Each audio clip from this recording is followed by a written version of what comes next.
from Mauritius. Though he's from Mauritius, but he's done his most of his education in India.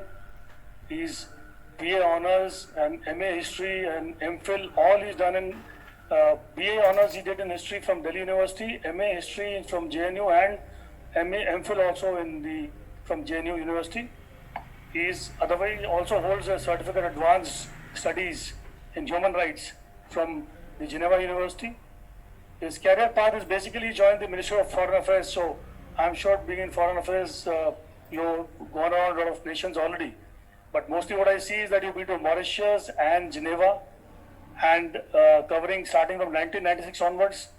You were initially part of the Multilateral Political Directorate, Bilateral Europe Directorate, and the Multilateral Economic Directorate. Later on, you moved as permanent mission to Mauritius in the United Nations, Geneva in 1999, and as desk officer for the human rights. You also part of the WTO services, that is the World Trade Organizations, SPS, TBT, and the Trade and Environment the Committees on Humanitarian Law and focus on disaster risk reductions, and the Red Cross. Again posted to Embassy of Mauritius in Brussels, and you were there in Brussels in 2001 and was desk officer for Economic Partnership and Agreement.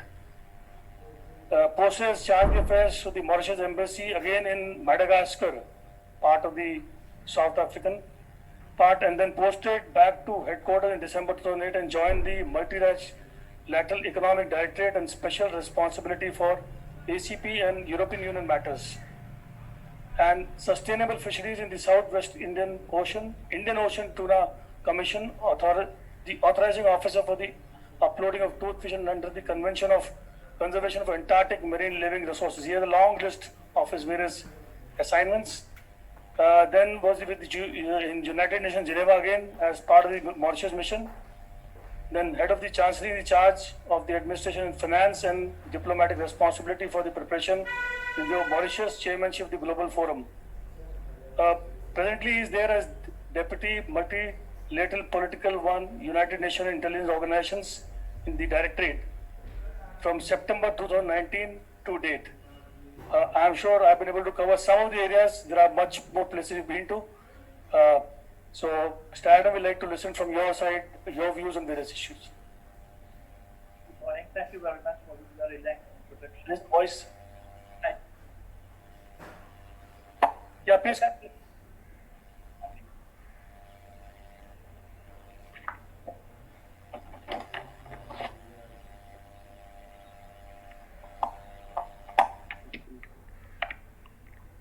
Please continue.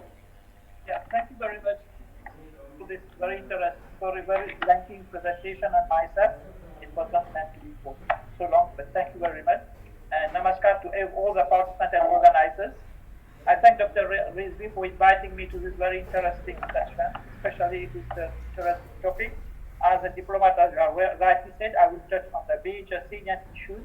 I'll try to be as brief as possible.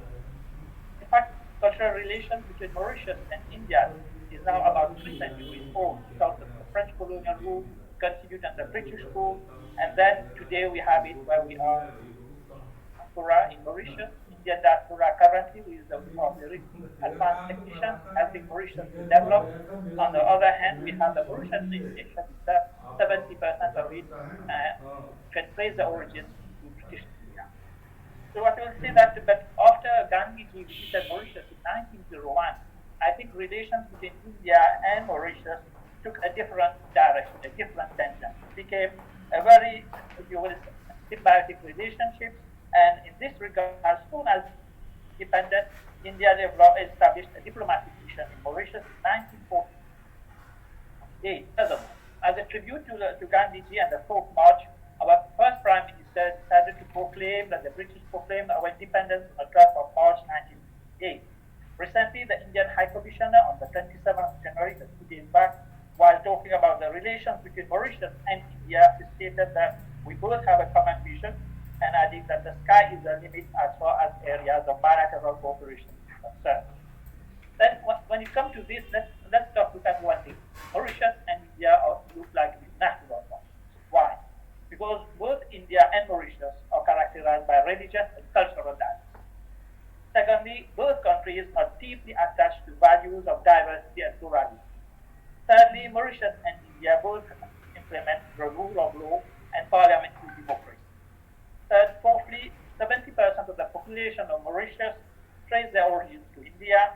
Fifthly, very important, the shores of both countries are bathed by the Indian Ocean, and we share a common vision of its destiny. I talked about the importance of Gandhiji in the history of Mauritius. In fact, once Gandhiji landed in Mauritius, which went to the Indian national movement and later the liberation of India. But at the same time, he also sent Maninal Doctor to Mauritius to start organizing the Indian origin people for their independence. And as far as we in Mauritius, we look at the Indian national movement and the Gandhi movement in India, we saw that the independence of India and the independence of Mauritius are two sides of the same coin, because this will be true when you look at the relations as developed after 1968. After Mauritius became independent, in fact, India was the first state to see to it that Mauritius becomes a viable state and a success story. This mission and vision of India to make Mauritius a success story is shared by the whole political class in Mauritius across party lines. The fascination by India for Mauritius, as we said, traces back as far as 1947, when at the height of the religious riot, Gandhiji, in one of his post-prayer speech, mentioned that in Mauritius, Muslims and Hindus live in peace and harmony. This fascination has ever been present in this asymmetric relationship. I talk of asymmetric because Mauritius is 1.3 billion people, India is 1.3 billion, just one comparison. But by virtue of this relationship, Mauritius and India, with thanks to the cultural dimension, have developed a strategic emotional bond which covers all areas of cooperation. Mauritius finds in India a trusted ally and an anchor in a world dominated by selfish national interests and often plagued by war and civil strife. While the political class in Mauritius and India have been in constant interaction on issues of development and strategy, the civil societies of both countries also value and participate in further building this close relationship. And in this connection, I would say since 1988, today we have a vibrant civil society and we have close connectivity, air and sea lines, and we have people moving a lot to India. We have at least 7 flights a week to India, direct flights, Mumbai and Delhi, and even Chennai. But right now, because of COVID, there has been a halt in all these movements. But I can assure you that Mauritius is still working very closely with India as far as the issue of COVID is concerned, and we thank India again for having provided 100,000 doses of the vaccine. And as the Indian Prime Minister, the Indian High Commissioner, which gave this vaccine to our government, he said that this is the first part of a long series of donations down the line. In addition to development challenges, the emotional bond between our two countries is also extended to the diplomatic sphere on a host of issues. I would not go further on this. I would just say that there were four major stages in the relationship between Mauritius and India. The 70s, which was marked by the arrival of the official visit of Srimati Indira Gandhi to Mauritius. And then in the 90s, we have who came to Mauritius in the year 2000.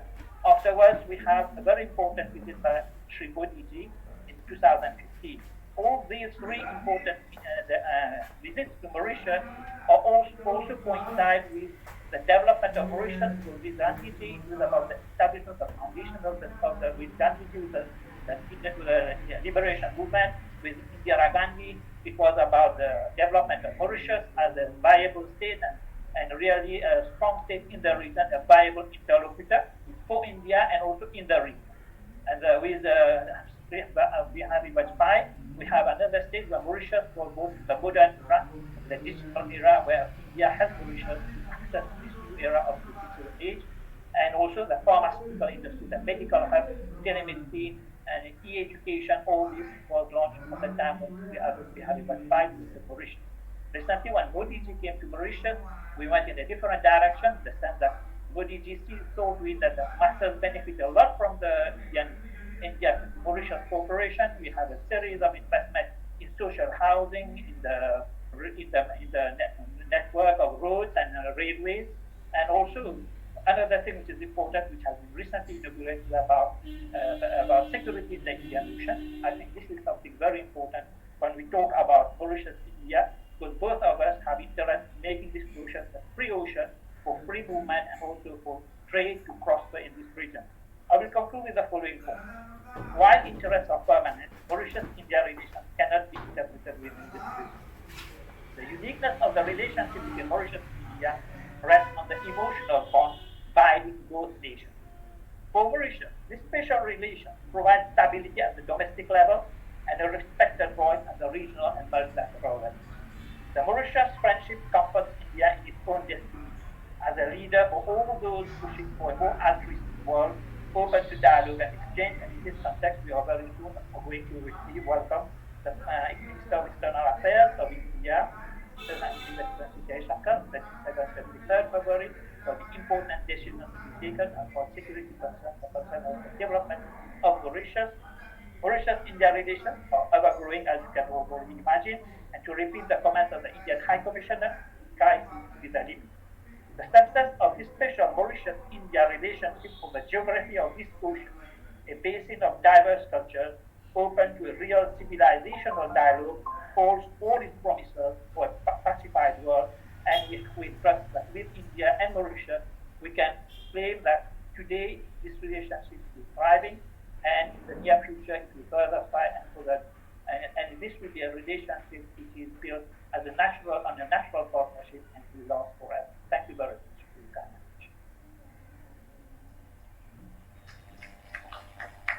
attention. Thank you so much, Dr. Adam Kodourath.